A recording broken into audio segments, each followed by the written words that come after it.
Latsa-danja kokoa ny tsipelina amin'ny teny malagasy noho ny fahazarana amin'ny fanavoizan-teny. Zava-dehibe ny fanamafisana ny fitipim-pitenenana manomboka any amin'ny ambaratonga ambany.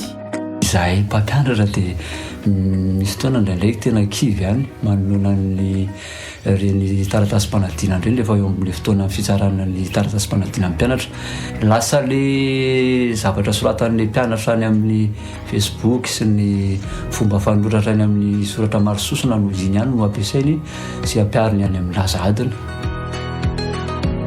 Mandritra nyty iray volan'ny teny malagasy ity dia azontsika atao tsara nke ohatra ny resaka amin'ny ao an-tokantrano rehefa mba manam-potoana kely mandritra ny andro alahady ohatra na fotoana iray fotsiny eo am-pisakafoana tsy miteny ankoatran'ny teny malagasy, zany hoe teny malagasy tsy misy fangarony isika mianakavy dia anisany mba mahafinaritra ihany koa zany zavatra zany na dia hoe ao anatin'ity iray volan'ity fotsiny ihany raha ny tena izy moa zany ny resaka misehatra amin'ny teny malagasy matetika dia hoe tokony tsy iray volana fotsiny ny ankalazantsika nyity teny malagasy ity fa ny amin'ny ambaratonga ambany mihitsy any mihitsy zany tokony harenina. Fiteniko amin'ny ankizy foana ny hoe isika rehefa miteny dia mety hoe mangazo fa rehefa ho soratana izay dia mangahazo. Isika rehefa miteny dia hoe mihitsy dia ohatrany hoe maheno misy kentsona ao anatin'izay misy enina fa rehefa soratana ny mihitsy dia tsy misy enina maitso hotsika rehefa miteny indraindray fa ny fanoratana an'io maitso tsy misy enina.